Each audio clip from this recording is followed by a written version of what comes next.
اب یہاں پر میں کسی محدث کا فتویٰ، کسی محقق کا فتویٰ، کسی حکومتی ملے کا فتویٰ، کسی روزی روٹی چلانے والا دین سے اس کا فتویٰ نہیں، امیر المؤمنین سیدنا عمر ابن خطاب رضی اللہ تعالیٰ عنہ کا فتویٰ صحیح بخاری سے پیش کرنے لگا ہوں۔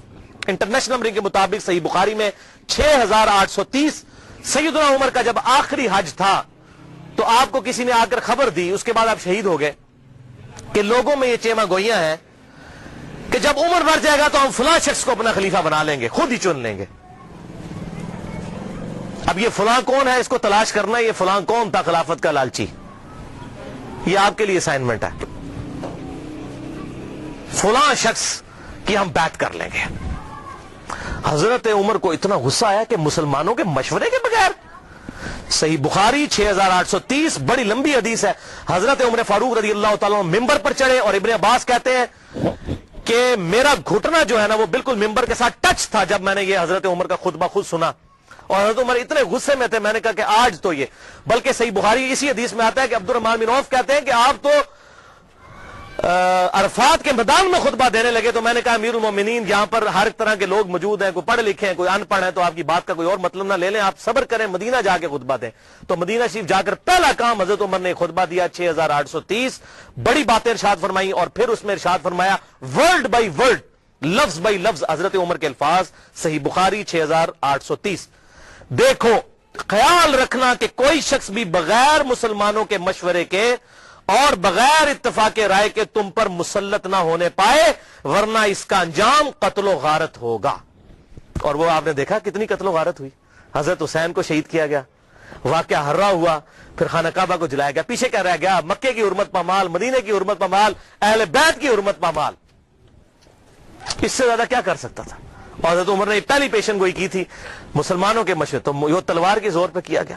وہ میرا پورا لیکچر سن لیں، صحیح بخاری کے اندر موجود ہے حدیث اور کتابوں کے اندر، کہ تلوار کے زور پر زبردستی بیعت لی گئی اور صحابہ نے مخالفت کی، لیکن نہیں کسی کی سنی گئی، والعیاذ باللہ تعالی۔ یہ تو تھے 3 سیاہ کارنامے۔ اب آخر میں یزید ابن معاویہ کے چمچے جو آج کل دنیا میں موجود ہیں، ظاہر حق اور باطل ہمیشہ رہے گا، وہ 3 جھوٹے دفاع اس کی طرف سے کرتے ہیں۔ اب ان چیزوں کا تو ان کے پاس جواب نہیں ہے نا، تو کہتے ہیں یہ تو ہے ٹھیک ہے، لیکن اس کی فضیلتیں بھی آئی ہیں، وہ میں پوسٹ مارٹم کرنے لگا ہوں کس طرح وہ امت کو دھوکہ دیتے ہیں۔ لیکن ایک دفعہ دروشی پڑھ لیجئے، اللہم صلی علی محمد وعلی آل محمد کما صلیت علی ابراہیم وعلی آل ابراہیم انک حمید مجید، اللہم بارک علی محمد وعلی آل محمد کما بارکت علی ابراہیم وعلی آل ابراہیم انک حمید مجید۔ پہلا جھوٹا دفاع، وہ جی قسطنطینیہ، یہ عربی میں قسطنطینیہ ہے، اردو میں ہم قسطنطنیہ کہتے ہیں، اس کی بشارت یزید پر فٹ ہوتی ہے کہ جو پہلا لشکر قسطنطنیہ پہ حملہ کرے گا تو وہ بخشے جائیں گے۔ آج کل اس قسطنطینیہ کا نام ہے استنبول، ترکی کا شہر ہے، ترکی کا استنبول، بعد میں اس کا نام رکھا گیا۔ استنبول کا مطلب ہے اسلام ان بلک، اسلام کا گڑھ۔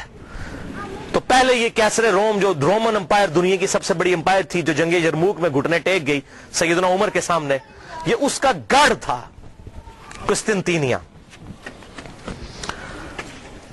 اب وہ حدیث سن لیں کس طریقے سے یہ دھوکہ دیتے ہیں۔ صحیح بخاری میں انٹرنیشنل نمبرنگ کے مطابق 2924 نمبر حدیث ہے کہ آپ صلی اللہ علیہ وسلم نے ارشاد فرمایا، میری امت کا پہلا لشکر جو کیسر روم کے شہر پر جنگ کے لیے جائے گا، اللہ نے ان کی مغفرت کر دی ہے۔ صحیح بخاری 2924، اس میں قسطنطینیہ کا ذکر ہی کہیں موجود نہیں ہے، کیسر روم کا شہر۔ اور حضور صلی اللہ علیہ وسلم کے زمانے میں کیسر روم کا شہر جو تھا حمص تھا۔ اگر اس شہر کو مانا جائے تو ابو عبیدہ ابن جرح حضرت عمر فاروق رضی اللہ تعالیٰ عنہ کے دور میں انہوں نے حمص کے اوپر حملہ کیا تھا، وہ یہ بشارت ان کے لیے ہے۔ یزید کی پیدائش سے بھی 20 سال پہلے کی بات، 15-20 سال پہلے کی۔ لیکن وہ کہتے ہیں نہیں جی حمص پہ حملہ کرنے سے پہلے کیسر روم وہاں سے بھاگ کے قسطنطنیہ میں چلا گیا تھا۔ ٹھیک ہے، اسی تو پیچھے نسنے جناب، تو ہم چھڑ دیں نہیں، چور نو گھر تک پہنچا کے آوانگے۔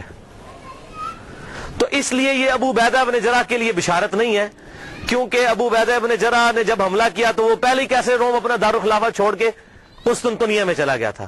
چلو the for the sake of argument agree. تو اس میں ہے کہ امت کا پہلا لشکر جو قسطنطنیہ پہ حملہ کرے گا. اگر میں آپ کو کہوں کہ انڈیا اور پاکستان کی پہلی جنگ 1997 میں کارگل کی ہوئی ہے تو آپ مان لیں گے؟ نہیں. آپ کہیں گے جناب عقل کے ناخن لیں, 97 میں جنگ ضرور ہوئی تھی لیکن پہلی نہیں تھی. پہلی 1948 میں ہوئی, دوسری 1965 میں ہوئی, تیسری 1971 میں ہوئی, چوتھی کارگل میں ہوئی 1997 میں. اور اگر پاکستان اور انڈیا کی پہلی جنگ کی میں بات کر رہا ہوں تو آپ کو پتا ہوگا اس سے مراد 1948 ہے. 1997 اگر لیں گے تو میں کہوں گا آپ اپنے دماغ کا علاج کروائیں. تو یہاں پر بشارت ہے کہ پہلا لشکر جو حملہ کرے گا قسطنطنیہ کے اوپر, یا قسطنطنیہ ہم اردو میں کہتے ہیں, اس کے لیے ہے یہ بشارت. وہ پہلا لشکر کون سا تھا؟ اب اسی بخاری کی حدیث کے اندر آگے ایک اور حدیث آتی ہے صحیح بخاری کی, میں بعد میں بیان کرتا ہوں.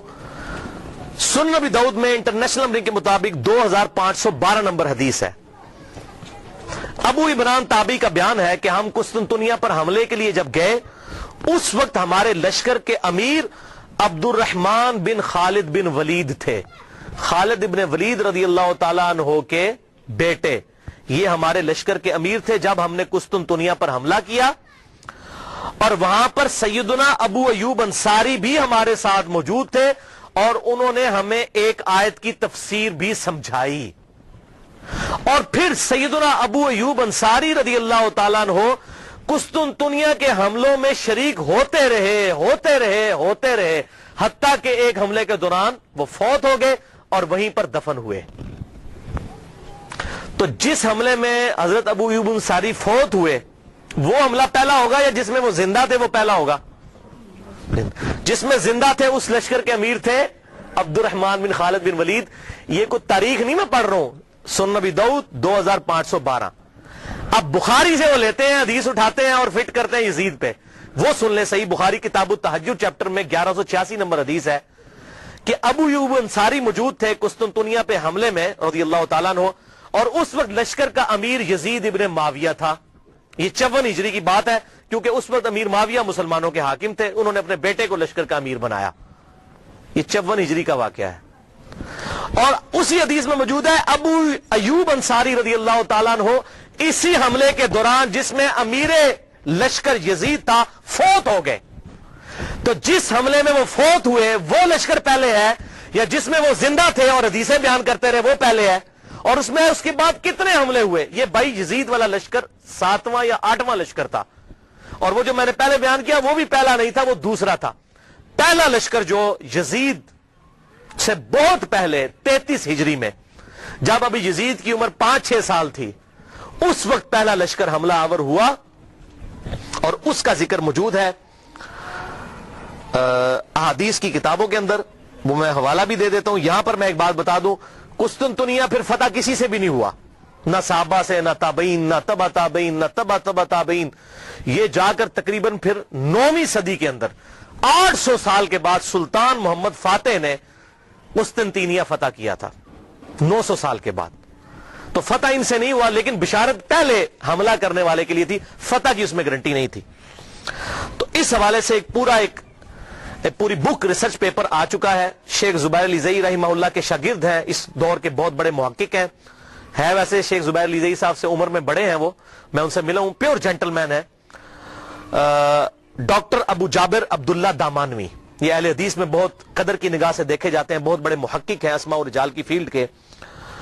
اور یہ خود پہلے یزیدی پارٹی سے تعلق رکھتے تھے. انہوں نے خود اپنا واقعہ بھی لکھا کہ میں پکا یزیدی تھا, کیونکہ محمود احمد عباسی وہ ناسبی منکرین حدیث, اور فیض عالم صدیقی جو جیلم کا ناسبی تھا یزیدی منکرین حدیث, تو اس سے متاثر تھے. لیکن جب یہ محمود احمد عباسی کو ملنے گئے تو اس نے ان کے سامنے کہہ دیا, ہاں بخاری کھوتے نے بھی بخاری میں وہ حدیث لے لی ہے 3748 کہ حسین علیہ السلام کا سر لا کر ابو جو ہے وہ عبید اللہ ابن زیاد کے سامنے رکھا گیا. اس کھوتے بخاری نے بھی حدیث نقل کی ہے. اس کے پیچھے چل رہی یزیدی پارٹی جو حضرت امام بخاری کو کھوتا کہتا تھا. محمود احمد عباسی انگریزوں کا پٹھو, اس سے متاثر ہوئے, اور وہ جناب انہوں نے کتابیں لکھ دی تھی، وہ امیر المومنین یزید ابن معاویہ، یہ وہ تھا۔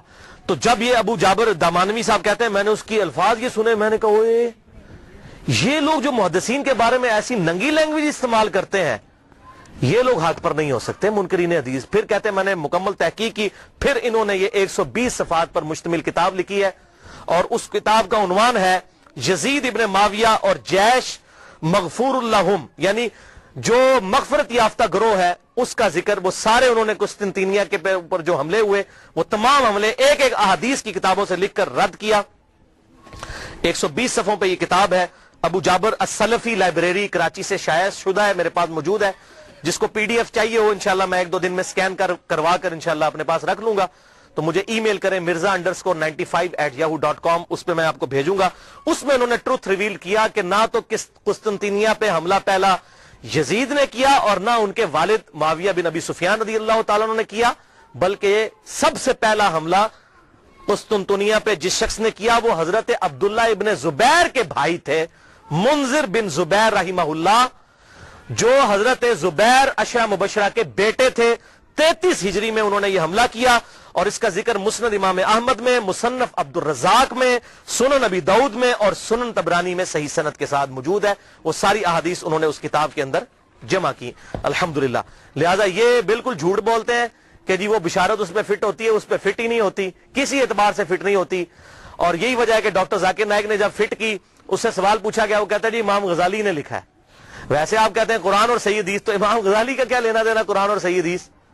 امام غزالی تو آپ کے نزدیک صوفی ہیں، آپ صوفیوں کو تو ویسے ہی نہیں مانتے، تو صحیح سند سے بات کریں احادیث کی کتابوں میں کیا لکھا ہوا ہے۔ امام غزالی تو تعصب کا شکار ہو چکے تھے، انہوں نے تو یہاں تک لکھا احیاء العلوم میں کہ واقعہ کربلا بیان نہ کرو، بڑی بڑی ہستیوں کے نام بیچ میں آ جائیں گے، واقعہ کربلا بیان کرنا حرام ہے۔ تو اس پہ میں ایک ہی جملہ بولوں گا کہ چور کی داڑھی میں تنکا، اگر ہم اہل سنت اپنے آپ کو صحیح المنہج سمجھتے ہیں تو واقعہ کربلا بیان کریں، اور جو حق ہے وہ بیان کرے۔ حضور صلی اللہ علیہ وسلم تو اس واقعے سے پہلے بیان کر رہے ہیں، اس واقعے کے بعد صحابہ اکرام کو خواب میں آ رہے ہیں اور غمگین ہیں، اور آپ کہہ رہے ہیں بیان نہ کریں۔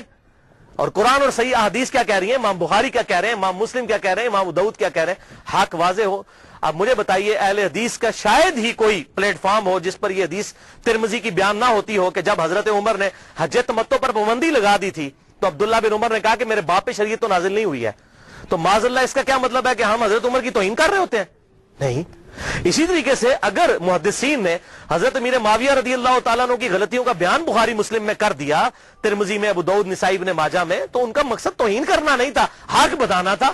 اور اگر ہم بیان کرتے ہیں تو یہ بھی مقصد یہی ہے، احترام اپنی جگہ رہے گا، لعنت نہیں کریں گے۔ غلطی غلطی ہے، غلطی کو غلطی کہنا یہ حق اور باطل میں تمیز کے لیے ضروری ہے، ورنہ تو دین کا جنازہ نکل جائے گا۔ حضرت آدم علیہ السلام کی اللہ نے 7 دفعہ غلطی بیان کی، کیا ان کی توہین کی؟ نہیں، بلکہ اس لیے سورہ اعراف میں اے اولاد آدم دیکھنا تمہارے باپ کو جس طرح ورگلا دیا تھا شیطان نے، ماں باپ کو تمہیں ورگلا نہ دے، اس لیے ہم قصہ آدم اور ابلیس بیان کرتے ہیں۔ اسی طریقے سے اگر خلافت کا نظام قائم ہونا ہے اور امام محمد مہدی رضی اللہ تعالیٰ عنہ کی خلافت کو لبیک کہنا ہے مسلمانوں نے، تو اس کے لیے یہ سارے حقائق پتہ ہونے چاہیے۔ دوسرا دفاع جو جھوٹا کرتے ہیں، پہلا تو کل ہوا، تو میں نے یزید کو دوسخی نہیں کہا، کلمہ گو تھا، اہل قبلہ تھا، اگر اللہ نے معاف کیا تو جنت میں چلا جائے گا، ہمیں تو کوئی مسئلہ نہیں ہے اگر اللہ نے معاف کیا، وہ اللہ تعالیٰ کی اپنی مرضی ہے۔ ایک گناہ کے بارے میں اللہ تعالیٰ نے واضح کہا ان اللہ لا یغفر ان یشرک بہ ویغفر ما دون ذلک لمن یشاء، اوپن لائسنس نہیں، اللہ شرک کو معاف نہیں کرے گا، اس کے علاوہ جو گناہ چاہے گا معاف کر دے گا، لیکن جس کے لیے چاہے گا، اگر اللہ چاہے تو معاف نہ بھی کرے، یہ اللہ کی اپنی مرضی ہے، آپ اوپن لائسنس کسی کو نہیں دے سکتے۔ لمن یشاء، جس کے لیے چاہے گا، اللہ کو دعا سے منوا نہیں سکتا، سیدھی سی بات ہے۔ دوسرا جھوٹا دفاع کرتے ہیں، وہ جی بخاری میں حدیث ہے 7222 کہ میری امت میں آپ صلی اللہ علیہ وسلم نے فرمایا کہ 12 خلیفوں تک اسلام غالب رہے گا اور وہ سب کے سب قریش سے ہوں گے۔ وہ کہتے ہیں جی 12 خلیفے گنے آپ، تو اس میں یزید بھی آ جاتا ہے۔ کہتے ہیں دیکھیں جی پہلا خلیفہ حضرت ابو بکر، پھر عمر، عثمان، علی، حسن ابن علی، یزید، اس کے بعد معاویہ بن ابی سفیان، پھر یزید ابن معاویہ 7ویں نمبر پہ آ جاتا ہے۔ پھر گنتے گنتے کرتے پھر مصیبت ان کے لیے کھڑی ہو جاتی ہے کہ عمر بن عبدالعزیز تک پہنچتے ہوئے 14 ہو جاتی ہے گنتی، عمر بن عبدالعزیز کو نکالنا پڑ جاتا ہے، جن کی خلافت کو پوری امت مانتی ہے لا منہاج النبوہ، پھر 12 کدھر جائیں گے؟ تو پریشان ہو جاتے ہیں اور حدیث کی انٹرپریٹیشن غلط کرتے ہیں. یہ بخاری میں تو ایک طرق ہے نا, صحیح مسلم میں اس کے 8 طرق امام مسلم لے کر آئے ہیں اور ٹروتھ ریویل کر دیا. یہ 12 خلیفوں سے مراد کون سے خلیفے ہیں؟ صحیح مسلم میں انٹرنیشنل نمبر کے مطابق 4705 سے لے کر 4712 تک. قربان جاؤں امام مسلم کے 8 طرق لکھے تاکہ یہ 12 خلیفوں والی, یہ جو اہل تشیع جو ہے 12 امام والا مسئلہ اسے نکالتے ہیں, یہ 12 خلیفوں, بھائی 12 امام والا بھی چکر کوئی نہیں ہے, وہ خلیفے بھی یہ والے نہیں ہیں. ان خلیفوں سے مراد کون ہے وہ سن لیں. صحیح مسلم انٹرنیشنل نمبر کے مطابق 4711. آپ صلی اللہ علیہ وسلم نے فرمایا یہ دین قیامت تک قائم رہے گا اور ان پر 12 خلیفے ہوں گے. قیامت تک 12 خلیفے ہوں گے. وہ پہلے میرے دور میں 12 پورے نہیں ہو جانے, قیامت تک دین رہے گا قائم اور ان پر 12 خلیفے آئیں گے اور وہ سب قریش سے ہوں گے. یعنی ایسے 12 خلیفے ہوں گے جن کی پیٹ حکومت جو ہے علی منہاج النبوہ ہوگی. وہ 12 خلیفے ہوں گے اور قیامت تک پوری ہونی ہے گنتی. اچھا, ان میں سے 7 تو کنفرم ہے جس پہ اہل سنت اور اہل تشیع کا اجماع ہے. ایون امام ابن تیمیہ جیسی شخصیت بھی منہاج السنہ میں لکھتے ہیں کہ ہم نہ تو حضرت امیر معاویہ رضی اللہ تعالیٰ عنہ کو خلیفہ راشد مانتے ہیں نہ ان کے بیٹے کو. یہ اسلام کے بادشاہ تھے, خلیفہ نہیں تھے. خلافت راشدہ وہ کہتے ہیں ہمارے خلیفہ 5 ہیں, ابو بکر, عمر, عثمان, علی اور حسن ابن علی. یہ امام ابن تیمیہ لکھ رہے ہیں. اور یہ یاد رکھیے گا حسن ابن علی کو حضرت علی نے نہیں نامزد کیا. سنن طبرانی میں بڑی ڈیٹیل حدیث موجود ہے. جب ان کی وفات کا وقت قریب آیا, زخم لگنے کے بعد بھی 1 ہفتہ زندہ رہے, انہوں نے کہا میں اپنا خلیفہ کسی کو نامزد نہیں کروں گا. رسول اللہ نے اپنا خلیفہ کسی کو نامزد نہیں کیا تھا, میں بھی نہیں کروں گا, تم خود چنو گے. یہ تو ابن عباس اور باقی صحابہ نے مل کے حضرت حسن کو خلیفہ چنا تھا. لہذا یہ بات یاد رکھیے گا, حضرت حسن ابن علی کو حضرت علی نے اپنا جانشین نہیں بنایا. وہ کیسے بنا سکتے تھے؟ حضور کی تربیت یافتہ تھے الحمدللہ. اور یہ بات میں نے اہل سنت اہل تشیع دونوں علماء سے کنفرم کی ہے. اہل تشیع کے ہاں بھی کوئی روایت نہیں ہے کہ حضرت حسن ابن علی کو حضرت علی نے اپنے بعد خلیفہ نامزد کیا ہو, اور ان کے ہاں بھی یہی بات ملتی ہے جو طبرانی کے اندر موجود ہے. میں امت کے اوپر چھوڑتا ہوں, امت خود سلیکٹ کرے گی اپنا خلیفہ. تلوار کی دھونس پہ نہیں ہو سکتا, میرے ریگارڈ کی وجہ سے نہیں ہو سکتا. بہرحال ان کو تو حضور نے خود ہی کہہ دیا میرا بیٹا سید ہے. یہ صحیح بخاری کے اندر, اس میرے بیٹے حسن کی وجہ سے مسلمانوں کے 2 گروہوں میں صلح ہو جائے گی. ان کو تو حضور خود سید اور سردار کہہ گئے اور کہا اس کی وجہ سے صلح ہوگی, یہ قربانی کرے گا. اور وہی ہوا بعد میں حضرت علی کی شہادت کے 6 مہینے کے بعد. اور اسی کو امام ابن تیمیہ نے لکھا کہ حضور صلی اللہ علیہ وسلم نے فرمایا تھا خلافت 30 سال تک رہے گی. وہ 30 سال ربیع الاول 41 ہجری میں پورے ہوئے جب حسن ابن علی نے خلافت امیر معاویہ کے حوالے کی. اور اس کی ریزن کیا تھی, صلح حسن کیوں ہوئی, وہ میرا مسئلہ نمبر 101 دیکھ لیں, آپ کو حقائق کھل کر سامنے آ جائیں گے کہ یہ حضرت حسن ابن علی نے کیوں کام کیا, تاکہ حق لوگوں کے سامنے واضح ہو جائے. 20 سال کا دور دیکھیں پھر پتہ چل جائے گا اصل مسئلہ کیا تھا. اور حضرت حسین کی قربانی رائے گاں جاتی اگر حضرت حسن صلح کر کے حضرت امیر معاویہ رضی اللہ تعالیٰ کی انٹینشنز کو لوگوں کے سامنے نہ کرتے. یہ بات یاد رکھیے گا, یہ میں نے اس لیکچر میں بتایا. بہرحال تو امام نے تیمیہ نے بھی کہا کہ یہ خلیفہ جو ہے یہ 5 متفق لے, تو ٹوٹل 7 پہ آج تک امت متفق ہے اہل سنت اور اہل تشیع. پہلے خلیفہ ابو بکر, دوسرے عمر, تیسرے عثمان, چوتھے علی, 5ویں حسن ابن علی, 5 ہو گئے جی, اور 6ٹھے خلیفہ عمر بن عبد العزیز. یہ 6 ہیں علی منہاج النبوہ. اور 12ویں خلیفہ امام محمد مہدی, جن کے بارے میں اہل سنت اور اہل تشیع کے ہاں کامن احادیث موجود ہیں. سنن نبی داؤد میں پورا چیپٹر ہے, مسند امام احمد کے اندر پورا چیپٹر موجود ہے کہ اس وقت تک قیامت قائم نہیں ہوگی جب تک کہ میری بیٹی فاطمہ کی اولاد میں سے میرے ہی نام پر محمد بن عبداللہ, جس کے باپ کا نام میرے باپ کے نام پر ہوگا, جس کی ماں کا نام میرے ماں کے نام پر ہوگا, جب تک وہ شخص نہ پیدا ہو جائے جو پوری دنیا کو انصاف سے بھر دے گا, اس وقت تک قیامت قائم نہیں ہوگی. کیونکہ اللہ تعالیٰ کا وعدہ ہے هو الذی ارسل رسولہ بالہدی ودین الحق لِيُظْهِرَهُ عَلَى الدِّينِ كُلِّهِ وَلَوْ كَرِهَ الْكَافِرُونَ وَلَوْ كَرِهَ الْمُشْرِكُونَ. وہی اللہ ہے جس نے اپنے محبوب صلی اللہ علیہ وسلم کو دین حق الہدا یعنی قرآن اور دین حق کے ساتھ مبعوث کیا تاکہ سارے ادیان پر غالب کر دے. اور یہ غلبہ قرب قیامت میں امام محمد مہدی کے ذریعے ہونا ہے. حضور کی بشارتیں موجود ہیں, وہ ہوں گے 12ویں خلیفہ. تو 7 کنفرم ہے, اس دوران وقتاً فوقتاً اچھے خلیفہ آئیں گے. تو یہ قیامت تک کا ذکر ہے. لہٰذا اس حوالے سے جو لوگ ڈیفینڈ کرنے کی کوشش کرتے ہیں, کبھی حضرت معاویہ کو بیچ میں شامل کرتے ہیں, ایسا معاملہ ہے نہیں ہے. خود سارے اہل سنت لکھتے گئے کہ حضرت میر معاویہ رضی اللہ تعالیٰ عنہ اسلام کے خلیفہ راشد نہیں ہیں بلکہ خلافت راشدہ ابو بکر، عمر، عثمان و علی اور حسن ابن علی، وہ 30 سال مکمل ہوئے، وہ انشاءاللہ آگے حدیث آ بھی جائے گی۔ اور یہ ساری بحث شیخ البانی رحمہ اللہ نے سلسلہ احادیث صحیحہ میں انٹرنیشنل نمبر کے مطابق 459 نمبر حدیث کے تحت بھی کی ہے۔ اب تیسرا اور آخری جھوٹا دفاع جو آج کل مارکیٹ میں آیا ہے تازہ، اور یہ آخری ان کے پاس حربہ تھا، میں نے کہا اس کو بھی میں انشاءاللہ کلیئر کر دوں۔ وہ حدیث پیش کرتے ہیں المعجم الکبیر طبرانی سے، جلد 11 صفحہ 88، انٹرنیشنل نمبر کے مطابق 11138۔ سلسلہ احادیث صحیحہ میں شیخ البانی 3270 نمبر حدیث یہ لے کر آئے، اور 459 نمبر حدیث کے تحت بھی یہ ساری بحث کی، اور اسی کو بنیاد بنا کر کچھ لوگوں نے میرے پمفلٹ کا جواب دینے کی کوشش کی، حالانکہ یہ 50 حدیثوں میں سے ایک حدیث کو بھی ایڈریس نہیں کیا۔ سوال گندم، جواب چنا، اور اس کو لے کر، اور وہ جب 50 حدیثوں کی بات کرتے ہیں کہتے ہیں جی ہمارے پاس ان حدیثوں کے جواب نہیں ہے، اللہ کے سپرد معاملہ۔ تو اللہ کے سپرد ہے تو آپ جگہ جگہ کیوں یزید کو جنت کی بشارتیں جھوٹی دیتے جا رہے ہیں؟ ہمیں کہتے ہیں آپ نے کیوں چھیڑا؟ میں آپ کو قسم اٹھا کے کہتا ہوں جب تک ڈاکٹر ذاکر نائک نے یہ مسئلہ نہیں اٹھایا تھا مجھے تو اس مسئلے کی کوئی تحقیق بھی نہیں تھی، میں نے بعد میں تحقیق کی۔ مسئلہ انہوں نے اٹھایا، ہم تو جواب دے رہے ہیں، جوتیاں ہمارے سر پہ مارتے ہیں، رونے پہ بھی بوندی ڈالتے ہیں کہ یہ مسئلے کیوں اٹھاتے ہیں؟ مسئلے تو آپ نے اٹھایا، اگر نہ آپ اٹھاتے اور امت کے اجماع کو نہ توڑنے کی کوشش کرتے ہم کبھی بھی جواب نہ دیتے۔ تو یہ طبرانی کا میں نے حوالہ دیا، اور اس سے حدیث پیش کرتے ہیں کہ آپ صلی اللہ علیہ وسلم نے فرمایا، یہ بڑی کھینچ تان کے حسن درجے تک انہوں نے پہنچائی ہے، میں ابھی اس کی تحقیق کروں گا کہ یہ حسن درجے میں پہنچتی بھی ہے کہ نہیں، چلے میں اس کو for the sake of argument تسلیم بھی کر دیتا ہوں، کیونکہ اس میں ابن شہاب آتا ہے اور وہ مدلس ہے، ان سے روایت کر رہا ہے۔ اب یہ ابن شہاب اگر زوری ہے تو پکا مدلس ہے اور یہ روایت ضعیف ہے، اگر کوئی اور ہے پھر اس کو بھی چیک کرنا ہوگا، یہ تدریس۔ بہرحال میں for the sake of argument اس روایت کو صحیح مان لیتا ہوں کہ آپ صلی اللہ علیہ وسلم نے فرمایا کہ امت کے پہلے حصے میں نبوت اور رحمت ہوگی، پھر خلافت اور رحمت ہوگی، پھر بادشاہت اور رحمت ہوگی، پھر امارت اور رحمت ہوگی، پھر تم امارت کے لیے ایسے لڑو گے جیسے گدھے آپس میں لڑتے ہیں، اس وقت تم پر جہاد فرض ہوگا، اور بہترین جہاد یہ ہوگا کہ مسلمان حکومت کی سرحد کے اوپر جا کر کافروں کے خلاف جہاد کیا جائے، مسلمانوں کو قتل نہ کریں آپ۔ یہ حدیث وہ پیش کرتے ہیں، تو بھائی پہلے اس حدیث کو خود پڑھ لیں۔ آپ صلی اللہ علیہ وسلم نے کیا فرمایا؟ نبوت اور رحمت، پھر خلافت اور رحمت، پھر ملوکیت اور رحمت۔ اس کو خلافت نہیں کہا، ملوکیت کہا، بادشاہت۔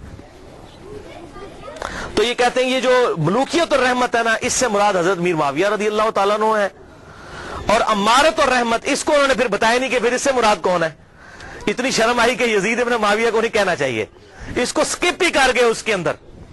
یہ غلام مصطفیٰ ظہیر صاحب ہمارے جے علم کے عالم ہیں، بہت بڑے، میں ان کی عزت بھی کرتا ہوں، محقق آدمی ہے، لیکن جب بندہ ایک ہٹ دھرمی پر اتر آئے، کوئی بڑا بندہ بھی، تو غلطی اس کی پوائنٹ آؤٹ کرنی چاہیے۔ السنہ رسالہ نومبر 2012 سے اپریل 2013 تک کے دوران، شمارہ نمبر 49 سے 54 تک، بلکہ انہوں نے میرا نام بھی ڈھکے چھپے الفاظ میں کلیئر کٹ نام لکھ دیا، اور یہ اس طرح کرنے کی کوشش کی، وہ کسی بات کا جواب نہیں دیا۔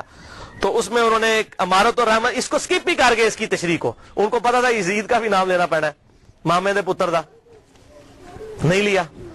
تو وہ کہتے ہیں جی دیکھیں جی یہ بادشاہت اور رحمت ہے، تو یہ حضرت میر معاویہ رضی اللہ تعالیٰ عنہ کی حکومت جو ہے یہ رحمت تھی امت کے لیے۔ اچھا جی ٹھیک ہے، خلافت اور رحمت نہیں کہا، ملوکیت اور رحمت، بالکل رحمت تھی۔ کیوں؟ ان کے بعد ان سے ورس دور آیا، آنے والے ادوار سے کمپیئر کریں، واقعی مسلمانوں کے لیے رحمت تھی۔ یزید کے بعد اس سے ظالم لوگ آئے، میں نے بتایا حجاج ابن یوسف بعد میں آیا جس نے خانہ کعبہ کو توڑ دیا اور عبداللہ ابن زبیر کو قتل کر کے ان کی لاش بھی لٹکا دی، صحیح مسلم کے ریفرنس سے میں نے بتایا۔ جیسے ہم یہاں بھی پاکستان میں کیا ہوتا ہے، ایک گندی حکومت آتی ہے، لوگ فل اس کو برا کہتے ہیں، جب اس کے بعد اس سے اگلی ورش حکومت آتی کہتے ہیں یار اس طرح مشرف دا دور چنگا سی۔